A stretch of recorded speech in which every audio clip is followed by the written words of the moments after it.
Ini narasi hoax yang dibuat oleh dukun. Salah satu contoh di kehidupan zaman now yang terlalu mengutamakan logika. Nah, ini ulernya kayaknya kayak yang gue punya nih. Wah. Itu ular setengah kejepit. Kalau ketika ular kejepit emang suka kayak gitu buat masuk ke dalamnya. Bukan ngilang, tapi dia tuh kejepit, di bawahnya ada lubang.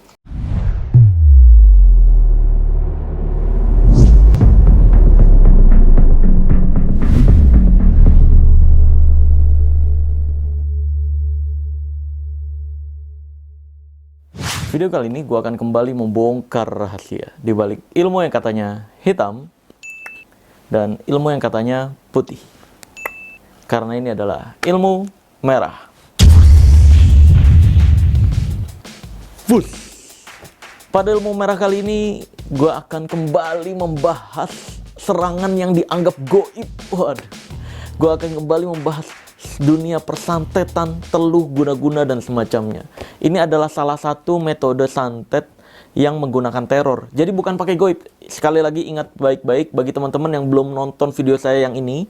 Saya sarankan untuk teman-teman tonton agar teman-teman paham santet itu sebenarnya apa di Indonesia. Itu beda dengan sihir. Nih, tonton baik-baik, please.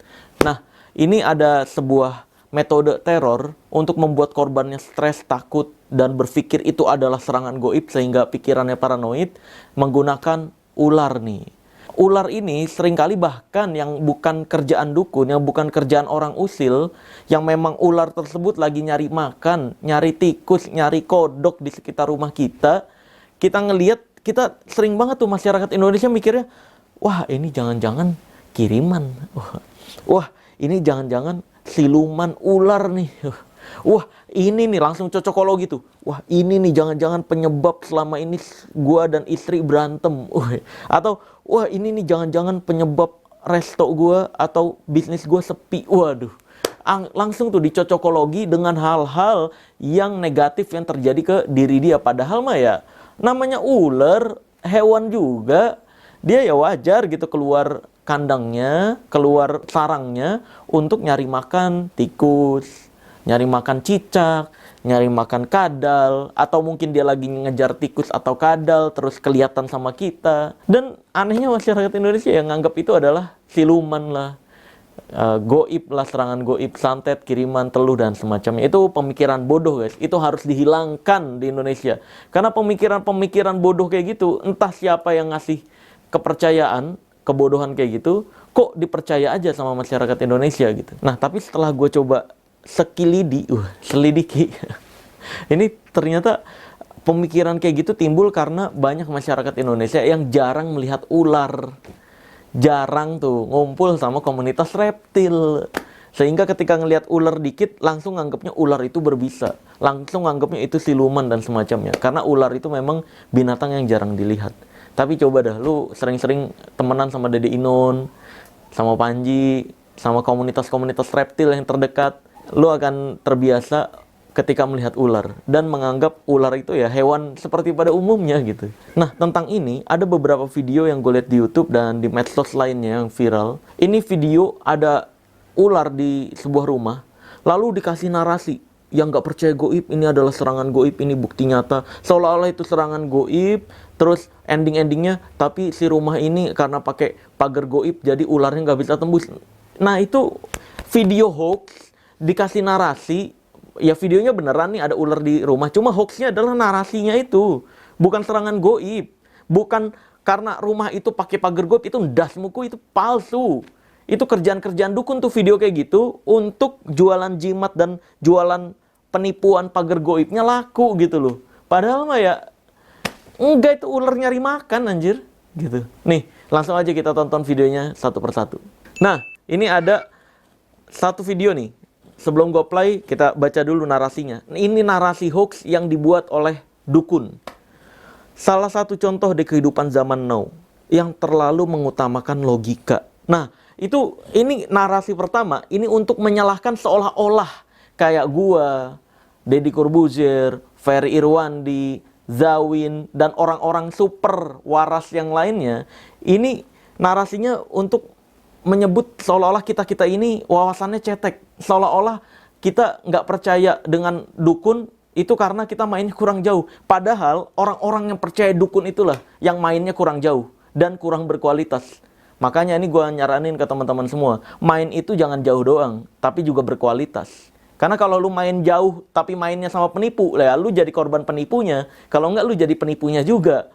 Maka dari itu jangan main jauh doang, tapi harus berkualitas. Gitu. Nah ini narasi pertama untuk ngasih sudut pandang seolah-olah gua ini kayak gua dan lain-lainnya nih kurang main jauh nih. Padahal mah emang penipu aja nih yang bikin narasi. Sampai lupa bahwa yang goib itu ada bro. Santet or sihir tidak bisa tembus masuk ke dalam rumah. Sebab penghuni rumah tersebut sudah memasang pagar goib. Nah, anjir itu. Ini maksud video ini adalah untuk memasarkan atau teknik marketing untuk memasarkan pagar goib itu sendiri, penipuan pagar goib. Guys, pagar yang namanya pagar ya pakai kayu, pakai besi dibuat pagar, bukan pakai satu paku dipakuin di rumah. Itu ajaran sesat. Itu ajaran penipuan tuh, pembodohan publik. Lu mah udah diduitin 5 juta, 3 juta pasang pagar goib nih, paku raja seperti yang gua udah bongkar di toko-toko alat dukun itu murah harganya, ya. Dipasangin, lu bayar 5 juta, 10 juta. Musyrik juga. Dalam Islam nggak boleh percaya terhadap benda-benda sampah kayak gitu, ya. Terus juga lu bodoh jatuhnya, udah rugi duit, rugi Islam, keimanan, rugi juga kebodohan gitu. Jadi udah triple combo nih. Nah, parahnya ini di narasinya dia ngasih hashtag Allahu alam bisawab. Wih, dukun berkedok agama sekali. Terus nih, anggap saja hiburan semata. Nah ini, wah sumpah konyolnya dukun-dukun zaman sekarang nih. Ketika bikin-bikin narasi hoax, dia nyantumin pagar anggap saja hiburan semata, entertainment only. Tapi bodohnya masyarakat Indonesia kebanyakan, ya sekarang udah dikit sih ya, banyak di luar sana masih banyak yang nggak paham arti anggap saja hiburan, arti entertainment only. Yang namanya hiburan doang atau entertainment only, artinya itu video berarti bohong, itu narasi berarti hoax, itu narasi nggak bisa dipercaya. Kalau ada hashtag itunya tuh, kalau nggak ada hashtagnya kayak contohnya di Ilmu Merah, gue nggak pernah nyantumin tuh entertainment only, nggak. Video di channel ini sesuai fakta 100%. Nggak, bukan hiburan only, nggak. Karena di sini tuh jujur lebih baik dan anti settingan. Terus yuk mulai sekarang perbanyak doa perlindungan. Bismillahirrahmanirrahim. Bismillahirrahmanirrahim. La yaduru ma'as mihi sayun fil ardi wala fi samai wah huwa samiul alim. Wallahu alam. Gua nggak tahu doanya ini apa. Jadi kayak gitu tuh narasi hoaxnya tuh. Ya, kita tonton videonya.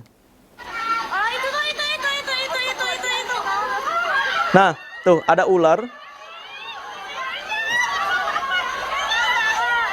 Nah, ini ularnya kayaknya kayak yang gue punya nih. Wah. Gup. Masuk. Oke. Jadi di situ ada ular yang geliut-geliut ya. Terus ada banyak orang yang ngelihat, terus nggak ada yang berani ngedeket karena mungkin nggak ada yang tergabung di komunitas reptil ya. Kalau tergabung atau pecinta reptil ngelihat ular kayak gitu ya kita deketin. Ini ular apa nih? Bisa gue jual berapa ya? Gitu.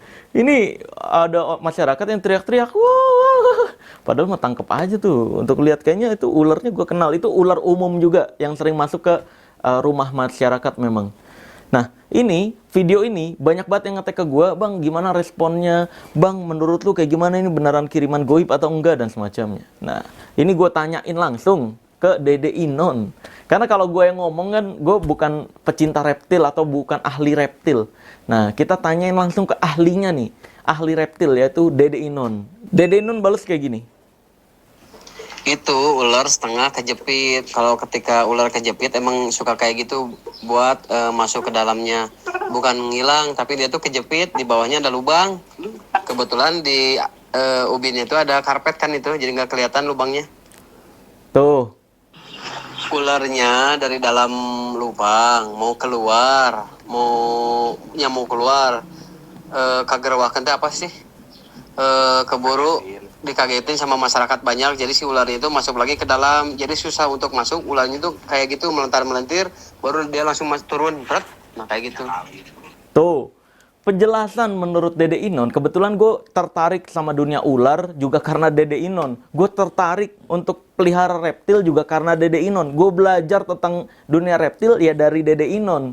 Nah, maka dari itu, menurut Dede Inon itu udah jelas banget bahwa ular itu kejadian yang kayak di video tadi bisa terjadi seperti itu kalau ular mau keluar nih. Nih gue ulangin lagi. Nih lobang nih yang ditutup kain merah. Terus ularnya keluar, dia mungkin lagi ngejar tikus atau lagi ngejar kadal yang dia kejar. Pas dia kejar keluar, ternyata ada orang. Terus orang yang dia lihat itu mungkin, wah ular. Nah, ularnya ini ngelihat orang, dia berusaha mundur lagi. Tapi ketika mundur, nyangkut sama karpet. Nyangkut sama karpet yang di atasnya tuh, lubangnya.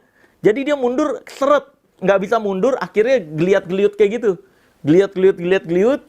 Nah, akhirnya lama-lama, ya karena walaupun seret karpet itu, pelan-pelan bisa masuk gitu. Tep, masuk. Bukan hilang. Itu masuk ke dalam lubangnya lagi. Karena dia ngeliat pas mau makan, banyak orang nih. Dikejar, apalagi teriak-teriak, dia kabur, masuk ke dalam. Gitu. Jadi itu bukan kiriman goib.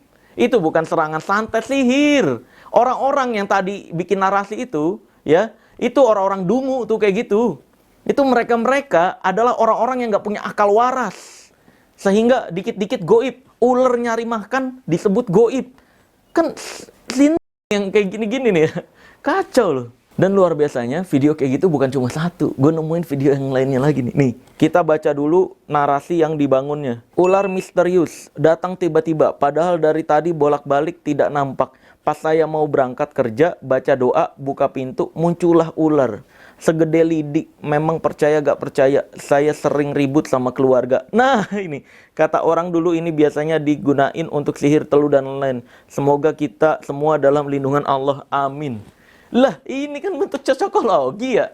Emang elunya aja sering berantem sama bini lu. Gitu, emang elunya aja yang gak bisa memahami otak wanita dan otak pria seperti apa, sehingga sering berantem. Lalu ketika nemuin ular lagi nyari makan, lu langsung cocokologi, wah ini nih penyebabnya. Itu bisa jadi tuh, kalau dia lagi nggak berantem, ekonominya sehat-sehat aja, bisnisnya lancar-lancar aja, terus pas mau keluar rumah dia kesandung, terus nemuin ular, wah ini nih penyebab gua tadi kesandung. Ya nggak sekalian kayak gitu tuh. Atau sebelumnya lu makan keselak, wah ini nih penyebab keselak.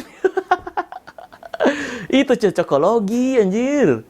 Terus baca doa, ya namanya baca doa, mau makan kita di Islam baca doa. Mau berangkat kerja baca doa.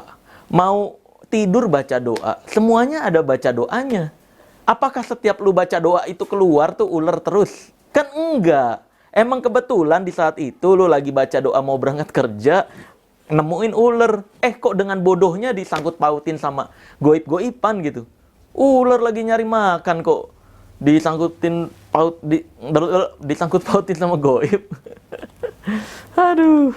Berikutnya ada judul videonya penangkapan ular kiriman atau santet nih. Kita baca. Kita lihat. Pawang ular. Pawang ular. Baru saja menangkap ular berbisa. Tapi Emang iya itu berbisa? Maju kok. Enggak, ini makanya ular koros dah. Subhanallah. Wah, unik banget ini padahal nih. Lepas aja bang. Bang. Nah, ini gue juga nggak tahu sih ya, yang harusnya menentukan jenis ular nih harusnya Dede Inon. Tapi dari apa yang gue udah pelajari dari Dede Inon, ini kelihatannya ini ular koros. Ular koros itu tidak berbisa. Dan dari matanya ini kelihatannya ada kelainan nih sama matanya si ularnya. Dia matanya gede gitu. Allahu Akbar. Terus kenapa jadi disebutnya kiriman atau santet? Lu kacau banget lu.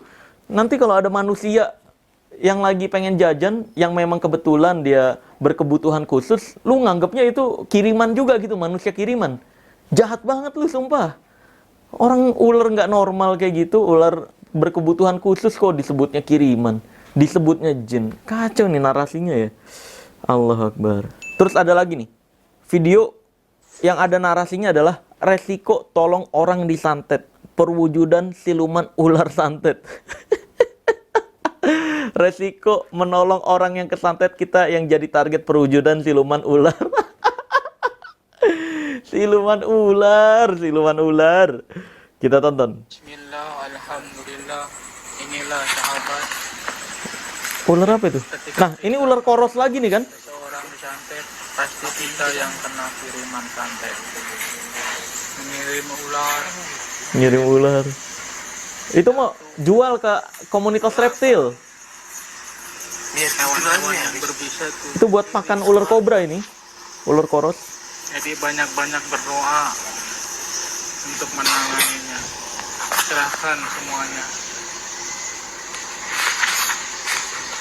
Allahu Akbar. Ya, kan nggak ada yang aneh-aneh ya. Dari ular masuk rumah tuh nggak ada hal yang aneh. Sama aja kayak ada kucing masuk ke rumah. Terus kayak ada semut masuk ke rumah. Ya ular hewan juga, dia bisa masuk ke rumah juga, apalagi rumahnya dekat kebun. Dan ular koros itu, sekali lagi itu ular yang umum, yang memang banyak di Indonesia di kebun-kebun. Itu biasanya dijadiin makanan untuk ular kobra atau king kobra. Dan menurut dari apa yang gue pelajari tentang ular dari Dede Inon, itu juga menyebutkan ketika di wilayah kita banyak ular koros, itu menandakan bahwa di situ juga banyak ular kobra. Karena ular kobra itu pasti mendekat ke wilayah yang banyak ular korosnya. Dan ular koros ini tidak berbisa. Gitu. Jadi ini sahabat petani sebenarnya ular koros. Sahabat manusia. Karena dia berusaha untuk membantu manusia menghilangkan tikus di rumahnya gitu sebenarnya. Ketika ada ular koros, ular gonyosoma, ular jali, itu ular-ular yang tidak berbisa yang memang teman manusia. Ketika masuk ke rumah, kan harusnya itu kita nilai sebagai rezeki ya. Berarti Allah mengirimkan ular ini untuk membantu rumah kita terlindung dari tikus-tikus yang bisa aja ngegigitin mobil elu, yang bisa ngegigitin kabel-kabel di mobil elu gitu. Yang bikin mobil lu jadi harus keluar jutaan rupiah untuk perbaikannya. Kan itu harusnya kebaikan, memang kenapa malah dibilang santet guna-guna. Iya kan? Jadi pemikiran orang yang dikit-dikit santet, dikit-dikit guna-guna ini bisa disebut adalah mereka-mereka yang wawasan dan otaknya cetek. Bukan orang yang berpikir logika yang nggak percaya goib, bukan. Bukan orang yang berpikir logika yang nggak percaya santet, bukan. Ini tentang orang-orang ini yang dikit-dikit santet, dikit-dikit goib. Ini mereka yang wawasannya cetek, yang otak, akal, logika, dan warasnya ini hilang gitu. Mungkin pas lagi antri pembagian analisis pikiran ya, mereka nggak ikut antri itu, milih langsung lahir ke dunia aja mungkin ya. Nah, jadi udah cukup jelas ya guys, bahwa ketika ada ular masuk ke rumah itu hal yang biasa. Nah, berikutnya ada lagi nih, laporan tentang ular yang masuk ke admin gue. Ini admin gue nge-screenshotin, terus kirimin ke gue nih. Ada foto ular digigitin ke tangan, terus tulisan dikasih narasinya, vaksin dulu. Tolong bongkar trik ini dong Bang Marcel. Mohon maaf sebelumnya, ini video nemu dari IG kayak spiritual gitu. Ini spiritilil, ini bukan spiritual. Dan di video juga ular Boiga dendrophylla berbisa menengah, karena saya reptilers juga. Tapi yang saya masalahkan, dia menyebut ular itu ular weling. Takutnya ada masyarakat yang lihat video tersebut dan ingin memiliki ilmu anti bisa ular. Padahal video tersebut adalah ular Boiga dendrophylla, atau saya sebutnya cincin emas. Cinmas atau cincin emas. Kebetulan itu ular ada yang putih dan kuning. Kalau mau lebih jelas lagi tanya Kang Dede Inon. Nah, terus ini di komentarnya juga ada nih, dia ngirimin bukti. Itu ular apa by the way? Weling, jawabnya weling. Padahal itu ular cincin emas. Berapaan mas kalau masang begituan? DM atau WA aja. Nah, jadi ini Instagram dengan nama Mystical Supranatural, ini berarti penipu dan pembodohan publik ya. Hati-hati guys, pernyataannya tidak bisa dipercaya. Blokir. Ya, teman-teman, report, blokir. Ketika nemuin akun Instagram dukun-dukun pelaku pembodohan kayak gini, report, blokir. Gitu. Nah, terus ini dia jawab lagi, saya tidak tahu dia cuma bercanda atau tidak. Intinya saya khawatir pada masyarakat nantinya ada orang yang masang kebal anti ular dan dicoba. Betul. Mohon maaf Bang Marcel, gigitan ular cincin emas atau nama latinnya Boiga dendrophylla itu hanya bengkak dan paling parah hanya demam. Kemiripan yang dilihat ular Boiga dan weling itu hampir sama bagi orang awam. Sebenarnya saya ingin beritahu ini sudah lama. Orang awam juga bisa digigit ular ini tanpa memiliki ilmu kebal. Jadi ini salah satu laporan dari pecinta reptil tentang dukun-dukun yang memang memanfaatkan ketidaktahuan masyarakat terhadap dunia ular ini. Dia menggunakan ular cincin emas digigitin ke tangannya, seolah-olah itu adalah dia pakai jimat kebal. Nah, digigitin terus dia nggak apa-apa. Terus nanti dijual tuh. Tadi ya, dia DM atau WA aja, itu berarti akun Instagramnya menjual penipuan jimat kebal ular itu. Dan bahayanya adalah korban-korbannya nih yang kasihan nih. Ketika dia udah beli nih misalkan 10 juta. 10 juta beli dong nih cincin. Cincin kebal nih. Kebal ular nih. Pas digigit ular weling beneran, bukan ular cincin emas. Meninggal. Dan dia jadi nggak bisa ngelapor. Ih, pinter banget itu dukun ya. Gile loh. Dia korbannya ditipu. Ketika dicoba terus meninggal, kan nggak bisa ngelaporin sedukun. Nah ini parah nih penipuannya nih. Ini mengorbankan nyawa seseorang kalau udah kayak gini nih. Nah maka dari itu, ini perlu diedukasikan. Guys, ini perbedaan ular weling dan ular cincin emas. Nih, ini ular weling, ini ular cincin emas. Jadi berbeda nih. Ular weling itu, garisnya dia lebih tebal. Garisnya tebal. Ini berbisa tinggi. Digigit, wah langsung lo hilang dari dunia ini. Ini ular weling. Ini ular cincin emas. Ular cincin emas ini biasa dijadiin peliharaan. Dan ini berbisa menengah. Kalau untuk ke tikus mungkin iya langsung tewas dia. Tapi kalau digigitin ke orang, kalau orang tersebut memiliki sistem imun yang baik, ya nggak bakal kenapa-kenapa ya. Paling bengkak atau sakit doang kena bisanya. Karena berbisa menengah, dia nggak bahaya untuk manusia. Gitu, jadi yang digigitin tadi ke tangan si dukun, kamu bisa lihat nih. Ini ular cincin emas, ini yang digigitin ke tangan si dukun. Sama persis kan garisnya, kecil kan, nggak tebel kan. Berarti fix itu bukan ular weling. Si dukun ini berbohong. Dia menyebut itu adalah ular weling, padahal bukan. Kalau ular weling tuh yang seperti ini yang digigitin ke tangan si dukun. Beda kan, garisnya ular weling itu lebih tebal. Sedangkan ini digigitin ke si dukun, ularnya garisnya lebih tipis-tipis. Itu menandakan bahwa yang digigitin adalah ular cincin emas, bukan weling. Nah, hati-hati. Ketika kamu percaya dukun, sekali lagi, kamu akan bodoh. Bukan hanya bodoh, tapi juga nyawa kamu terancam dan juga uang kamu dipastikan rugi besar. Daripada uang kamu ngalir ke dukun, mendingan kamu alirin tuh ke keluarga kamu, ke tetangga kamu yang sulit makan. Itu lebih membawa kamu ke kebaikan daripada kamu alirin uang kamu ke dunia perdukunan. Itu pasti rugi dan pasti kamu yang dibodoh-bodohin sama dukun gitu. Oke, jadi udah cukup ngerti ya bahwa tentang dunia ular ini memang kita harus pelajari guys. Dan ular itu adalah hewan seperti biasa. Walaupun dalam Islam itu juga ketika melihat ular, ada saran kalau nggak salah nih ya, boleh tanyain ke ustadz-ustadz. Ada saran untuk juga, karena kalau kita nggak tahu itu ular berbisa atau enggak, bahaya kalau kita asal tangkap, kita kegigit. Makanya dalam Islam, bunuh langsung. Tapi kalau kamu udah tahu itu ular nggak berbisa, ya jangan dibunuh lah, tolong. Dia kan berusaha ngebantuin kamu nih untuk ngilangin hama tikus di rumah kamu gitu. Jadi malah bersyukur harusnya ketika ada ular yang nggak berbisa masuk ke dalam rumah kayak tadi tuh. Ya. Nah, untuk menunjukkan salah satu ular gua yang tidak berbisa, ini gua akan buktikan di video ini nih. Ini berbisa ini. Kalau ini bahaya nih. Kalau kesengat bisa bahaya, ini bisa nagih.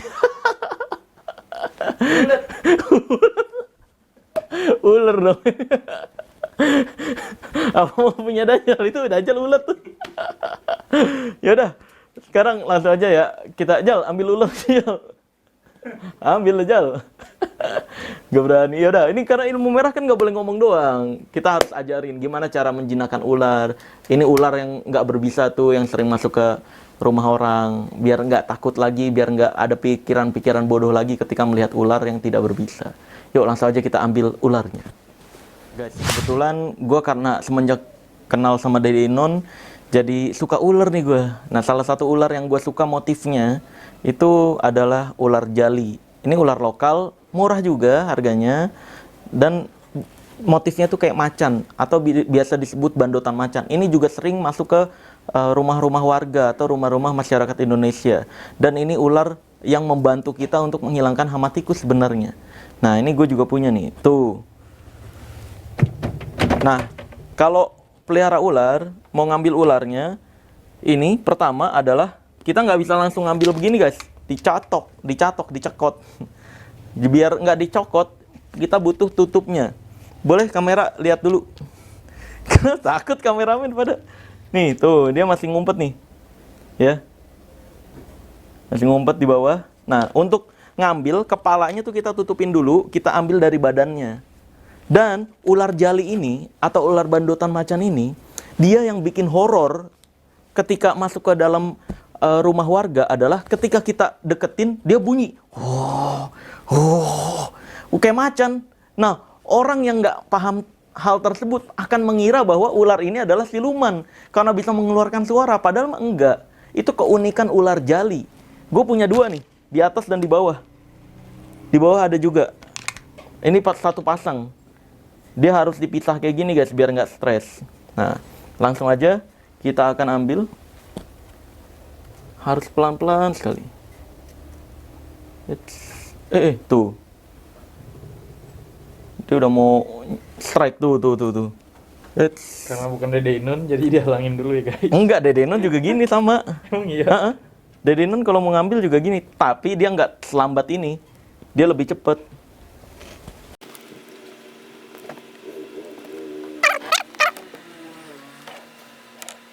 Kita nggak boleh ada gerakan mendadak guys. Kalau megang ular, kalau ada gerakan mendadak, dia nganggap itu adalah serangan. Nih, kita taruh dulu. Kita harus nunjukin kita tuh bukan hal yang berbahaya buat dia. Biar dia nggak merasa terancam. Nah, kalau ular jali ini, dia merasa terancam dengan tanda ada suara. Gitu. Ayo dong, kepalanya turun dong.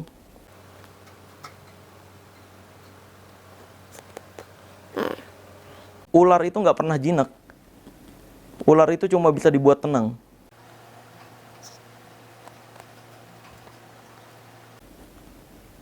Harusnya di jalan sih. Nah, intinya gini lah.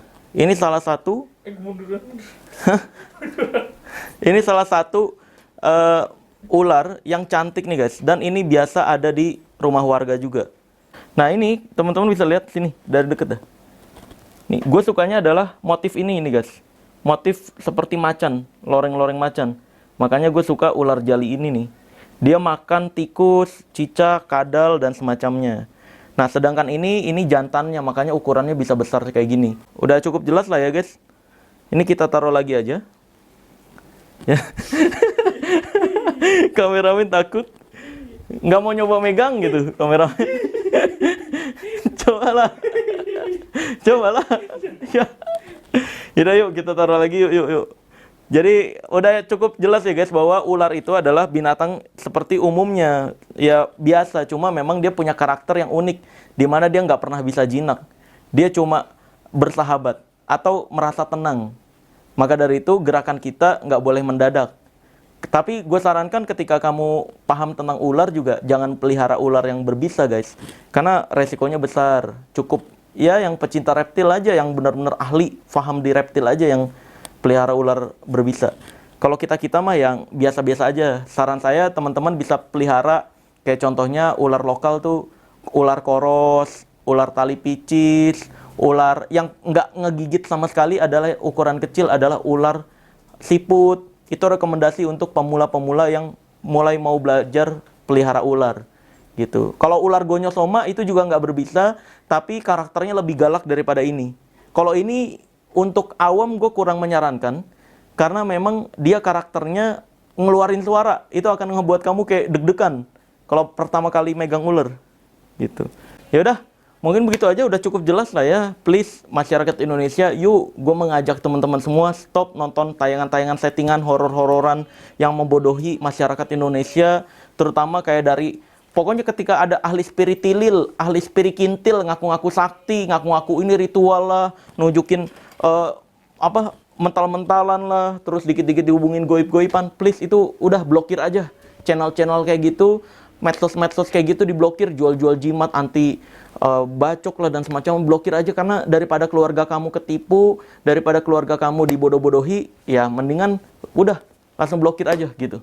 Karena ular, hal-hal yang kayak gini harus kita edukasikan ke masyarakat Indonesia agar tidak memberi kepercayaan bodoh kayak tadi. Ular dianggapnya santet, siluman, dan semacamnya. Dan sekali lagi teman-teman kalau mau belajar pelihara ular, Ya, teman-teman bisa mulai dari ular lokal atau ular yang bagus sekalian kayak corn snake. Gue lagi pengen beli corn snake sih. Itu warnanya bagus tapi harganya cukup mahal. Ya, nanti kalau ada teman-teman yang mau menghibahkan mungkin corn snake, wih, boleh kontak ke admin gue. Boleh banget. Nanti gue pelihara dengan baik. Atau kalau ada yang mau ngejual dengan harga yang terjangkau juga boleh banget, tawarin ke admin gue. Karena gue lagi tertarik corn snake yang warnanya agak-agak merah kayak gitu. Yaudah, pokoknya begitu aja edukasi kali ini. Semoga cukup memberi pemahaman bahwa ular itu ya hewan seperti biasanya. Ular itu adalah hewan yang ada yang bahaya, ada juga yang tidak gitu. Ada yang berbisa, ada yang tidak. Jadi yang tidak berbisa ini seperti yang gue sebutkan tadi, itu harus kita jaga guys, karena dia membantu manusia. Yaudah, begitu aja. Mungkin video kali ini gue akan tutup video ini dengan tagline ilmu merah. Jadilah lebih pintar daripada orang pintar, jadilah lebih normal dari paranormal, dan jadilah lebih natural dari ahli supranatural. Bye-bye.